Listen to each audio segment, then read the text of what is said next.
बड़ी खबर यह है, इसी बीच वॉर एक्सपर्ट्स ने खाड़ी देशों की सुरक्षा को लेकर सवाल खड़े किए। आपको बता दें कि लैंकेस्टर यूनिवर्सिटी के विशेषज्ञ साइमन मेबन का बयान आया है कि मिडिल ईस्ट और उत्तरी अफ्रीका में यूएस के 19 सैन्य ठिकाने युद्ध शुरू होने से पहले करीब 50,000 अमेरिकी सैनिक भी तैनात थे। इतनी बड़ी सैन्य तैनाती के बाद भी ईरान ने कई खाड़ी देशों पर हमले किए। इस युद्ध ने अमेरिकी सुरक्षा व्यवस्था पर लोगों का भरोसा कमजोर किया है। अब अमेरिकी सुरक्षा कवच पहले जितना असरदार नहीं माना जा रहा। ये बड़ा स्टेटमेंट है। क्यों? ऐसे समय में जब पूरी तैयारी के साथ अमेरिका ने हमला किया, जब ईरान को संभलने का मौका नहीं मिला, ईरान इसके लिए तैयार नहीं था, टॉप लीडरशिप को टारगेट किया, उसके बावजूद भी इतने दिन तक युद्ध में टिके रहना, उसके बावजूद भी न केवल दो देशों से, यूएस इजराइल से, बल्कि मिडिल ईस्ट के बाकी देशों पर भी प्रहार करना, और ये उसकी एक बेहद बेहतरीन रणनीति का उदाहरण देता है, जिसकी सराहना इस वक्त पूरा विश्व कर रहा है। लेकिन अमेरिकी सुरक्षा व्यवस्था को लेकर जो सवाल खड़े हुए हैं, वो ना केवल अमेरिकी पूछ रहे हैं डोनाल्ड ट्रंप से, बल्कि इस बात को खुद डोनाल्ड ट्रंप भी कहीं ना कहीं मान रहे हैं। इस पूरे संघर्ष के बीच ईरान की नौसैनिक ताकत अब भी खतरनाक बनी हुई है। ईरान ने इसी ताकत के दम पर हॉर्मुज स्ट्रेट पर कंट्रोल किया हुआ है। शायद इसी कारण संयुक्त अरब अमीरात की दखल से बीच का रास्ता निकालने की रिपोर्ट्स भी सामने आ रही हैं।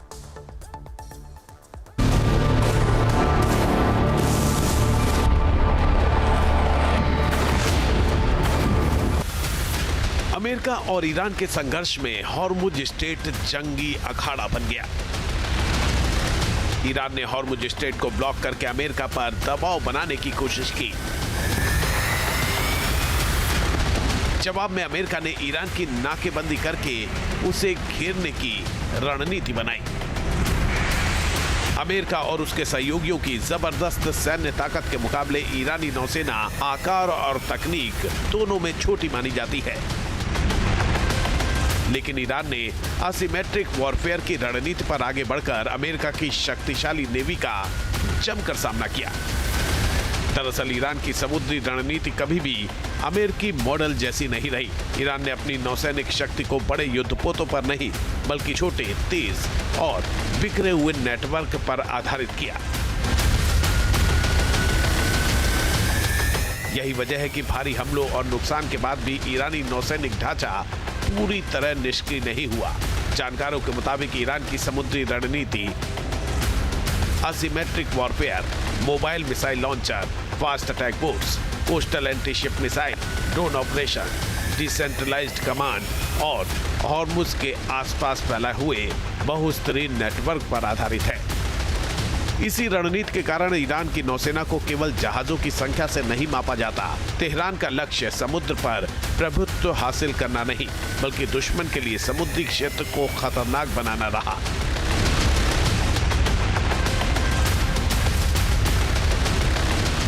यानी अगर युद्ध हो तो अमेरिकी नौसेना को हर समय मिसाइल, ड्रोन और स्पीड बोट हमलों के खतरों में रखना। यही कारण है कि भारी सैन्य दबाव के बावजूद ईरान अब भी हॉर्मुज स्ट्रेट और खाड़ी क्षेत्र में रणनीतिक प्रभाव बनाए हुए है। अब जब दोनों देशों में समझौते की अटकलें लगाई जा रही हैं, तो ईरानी सेना के deputy coordinator rear admiral Habibullah Sayyari का एक बयान चर्चा का विषय बना हुआ है। उन्होंने सीधे सीधे अमेरिकी नेवी को करीब आने की चुनौती दे दी है। ये बयान ऐसे समय आया है जब खाड़ी क्षेत्र में अमेरिकी और सहयोगी देशों की नौसैनिक गतिविधियां बढ़ी हुई हैं। सैयारी ने ईरानी युद्धपोत डेना से जुड़े सैनिकों का भी जिक्र किया। उन्होंने आरोप लगाया कि डेना के सैनिकों को अन्यायपूर्ण तरीके से निशाना बनाया गया। उन्होंने डेना जहाज पर हमले में जान गंवाने वाले सैनिकों की मौत का बदला लेने की भी धमकी दी। सैयारी ने दावा किया कि संघर्ष के दौरान ईरान ने 104 सैनिक खोए और कई सैनिकों के शव अब भी वापस नहीं लौटे हैं। उन्होंने अंतर्राष्ट्रीय संगठनों और मानवाधिकार संस्थाओं की चुप्पी पर भी सवाल उठाए। संकेत साफ है कि ईरान किसी भी कीमत पर पीछे हटने को तैयार नहीं है।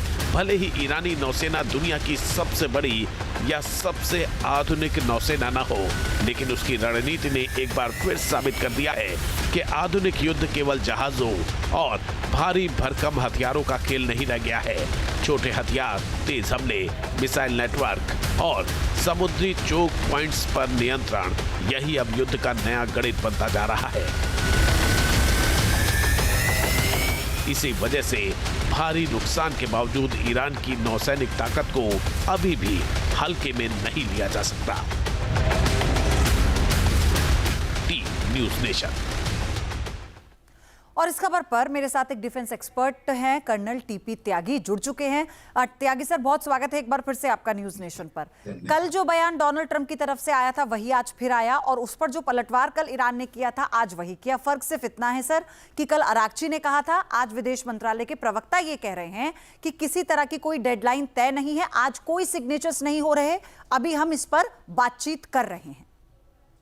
ठीक कहा आपने। ईरान के विदेश मंत्रालय ये कह रहा है कि डील आज साइन नहीं होगी, अभी साइन नहीं होगी, यानी कि ये क्लियर नहीं है कि कब साइन होगी। और अगर साइन हो गई, अगर ये साइन हो भी गई, तो स्थिति अब ऐसी है कि ज्यादा दिन चलेगी नहीं।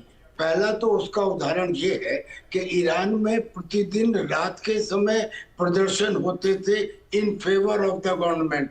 छोटे छोटे बच्चे भी आके बोलते थे हम भी IRGC के साथ हैं, हम भी लड़ेंगे। लेकिन पिछले 2 दिन से वहां पे प्रदर्शन हो रहे हैं, डेथ टू कंप्रोमाइजर, रिजाइन अरागची, यानी कि अरागची के खिलाफ। तो वहां की जनता जो अब तक साथ थी, अब उसके खिलाफ। दूसरा, इजराइल तो इस मेमोरेंडम ऑफ अंडरस्टैंडिंग का हिस्सा ही नहीं है। अगर इजराइल हिस्सा नहीं है, जबकि अटैक इजराइल ने भी किया था, तो इजराइल इसे कैसे मानेगा? सर लेकिन यहाँ पर मैं आपको रोककर ये पूछना चाह रही हूँ, यहाँ पर बहुत कंफ्यूजन है। आप देखिए, आप अगर हम ये कहते हैं कि अवाम तेहरान में ये कहती है कि अराक्ची इस्तीफा दो, तो डोनाल्ड ट्रंप के खिलाफ भी अमेरिका में विरोधी सुर हैं, इजराइल में भी नेतन्याहू से उनकी अवाम अब खुश नहीं है। ये तो एक तरह की बात हो गई सर, लेकिन इसी बीच एनरिच यूरेनियम को ठिकाने लगा दिया ईरान ने। अब कर ले अमेरिका, क्या करेगा? कुछ कर ही नहीं पाया, अंडर एस्टिमेट कर रहा था ईरान को। जी, ईरान ने एनरिच्ड यूरेनियम को किसी टनल में गुप्त रूप से छुपा दिया, उस टनल का मुंह बंद कर दिया और कोई वहां तक ना पहुंच पाए, इसलिए वहां पे तरह तरह की लैंड माइन्स लगा दी। पहुंचना मुश्किल, पहुंच गए तो वहां पे प्रॉब्लम ऑफ कैजुअल्टीज।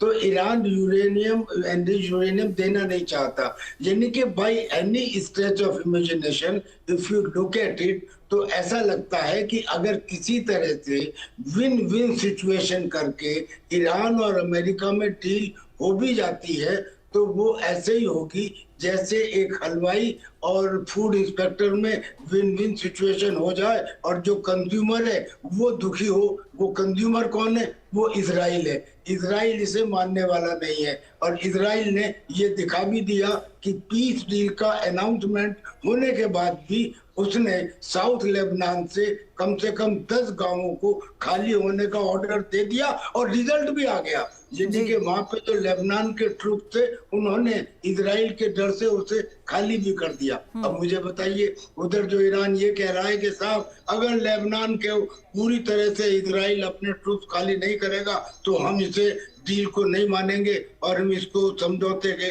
अगेंस्ट हो जाएंगे। तो समझौते के अगेंस्ट तो वो प्रारंभ ही हो गए। यानी कि मुझे ऐसा लगता है कि ये एक ऐसी एक्सरसाइज है जिसमें कोशिश की जा रही है, लेकिन वो कोशिश के नाकाम होने से पहले सर, तो फिर सवाल यही है कि अगर ईरान ये कह रहा है, चाहे लेबनान को लेकर उसका मुद्दा हो, अपने एनरिच्ड यूरेनियम को या हॉर्मुज को, वो तो कह रहा है कि किसी पर बात नहीं बनी है, तो फिर डोनाल्ड ट्रंप बार बार इस बात का राग क्यों अलाप रहे हैं कि आज दस्तखत हो जाएंगे? एक और बड़ी खबर है सर, आ रही हूं आपके पास। हॉर्मुज स्ट्रेट से ईरान की वसूली को लेकर बड़ी खबर। हॉर्मुज से $1 प्रति बैरल शुल्क का प्लान है। ये व्यवस्था लागू होने पर ईरान की बम्पर कमाई होगी। ईरान की हर साल करीब 7.6 लाख करोड़ की कमाई होगी। तेल बिक्री से ज्यादा हॉर्मुज से वसूलने वाले शुल्क से उसकी कमाई होगी। टीपी त्यागी सर, यही बात कि वो तो साफ कह रहा है, अभी डोनाल्ड ट्रंप ने कल कहा कि 1 महीने में सब कुछ वैसा हो जाएगा हॉर्मुज में जैसा था, लेकिन ईरान ने कहा, अराक्ची ने कहा कुछ पहले जैसा नहीं होगा अब, और उसका उदाहरण ये खबर है। बिल्कुल ठीक है, लेकिन मैं इसमें क्या केवल ट्रंप की बात को माना जाए? ट्रंप की बात के ऊपर तो खुद अमेरिका के लोगों को यकीन नहीं है, लेकिन क्या बाकी देश हाथ में चूड़ी पहन के बैठे हैं? कि अगर ईरान ने एक नेचुरल वे के ऊपर उसको स्ट्रेट ऑफ हॉर्मुज को रोक दिया, टोल वसूली शुरू कर दी, तो क्या उसमें भारत हो, चाहे उसमें साउथ कोरिया हो, जापान हो, एशिया के देश हो या यूरोप के देश हो, क्या इन्हें चुपचाप बैठे रहना चाहिए? क्या ये अमेरिका की जिम्मेदारी है?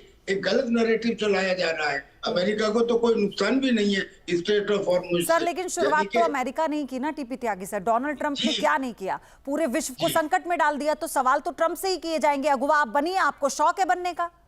सही, बिल्कुल सही कह रही है। ये शुरुआत तो अमेरिका ने की, अमेरिका ही इसके लिए जिम्मेदार है, लेकिन जिम्मेदारी को आगे शेयर भी करना पड़ेगा। नेवरदीलेस, तो सर इसी बात का इंतजार है। अब सबकी क्या स्ट्रेटेजी है? कोई अपने पत्ते खोल नहीं रहा। डोनाल्ड ट्रंप के लिए हो गया है कि जाना था जापान, पहुंच गए चीन। धन्यवाद आपका सर हमारे साथ जुड़ने के लिए। आपके मोबाइल पर तुरंत आएगी ब्रेकिंग न्यूज। स्क्रीन पर सबसे पहले दिखेगी बड़ी खबर। देश दुनिया की हर खबर एक जगह। अब आपके मोबाइल पर तुरंत फटाफट इंस्टॉल कीजिए न्यूज नेशन ऐप और रखिए खुद को अपडेट।